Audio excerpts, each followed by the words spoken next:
Hi friends, ఈరోజు video వచ్చేసి Vinayaka Chavithi special రవ్వ ఉండ్రాలండి. చాలా టేస్టీగా ఉంటాయి, ఈజీగా చేసుకోవచ్చు. ముందుగా ఒక ప్యాన్ తీసుకొని అందులో 1 స్పూన్ ఆయిల్ కానీ నెయ్యి కానీ వేసుకోవాలి. నెయ్యి ఆయిల్ అయినా వేడయ్యాక అందులో 1 స్పూన్ జీలకర్ర, 2 స్పూను పచ్చెనగపప్పు ముందుగానే నేను నానబెట్టుకున్నాను, అది వేసి ఈ విధంగా ఒకసారి ఫ్రై చేసుకోవాలి.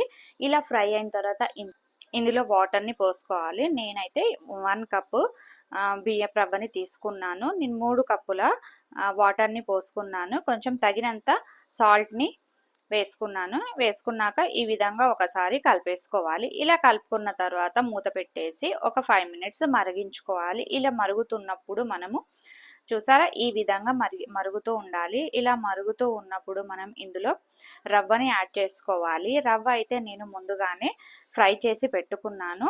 ఇలా ఫ్రై చేసుకున్న రవ్వ వేసి అంతా ఒకసారి కలిసే రీతిగా కలుపుకోవాలి. ఇలా కలుపుకున్న తర్వాత మూత పెట్టేసి ఒక 5-10 మినిట్స్ కుక్ చేసుకోవాలి. ఇలా కుక్ అయిన తర్వాత చూసారా, ఈ విధంగా కుక్ చేసుకోవాలి. ఆ రవ్వ అంతా చక్కగా, ఈ బియ్యపు రవ్వ అంతా చక్కగా ఉడికిపోయింది లోపలంతా. ఈ విధంగా ఒకసారి స్పూన్ తోటి ఇలా ప్రెస్ చేసుకోవాలి. ఇలా ప్రెస్ చేసుకోవడం వల్ల లోపల అంతా చక్కగా రవ్వ అంతా స్టీమ్ అవుతుంది. ఇలా మూత పెట్టేసి చల్లారడానికి పక్కన పెట్టేసుకోవాలి. ఇలా పక్కన పెట్టిన తర్వాత ఒక ప్యాన్ తీసుకొని ఆ ప్యాన్లో మనము పక్కన పెట్టిన రవ్వను వేసేసి చల్లార్చిన తర్వాత ఒక ప్లేట్లో ఈ విధంగా ఉండ్రాలు చుట్టుకోవాలి.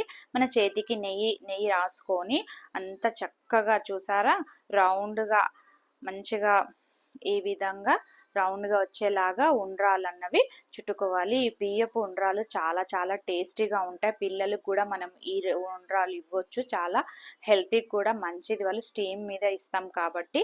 Thank you for watching.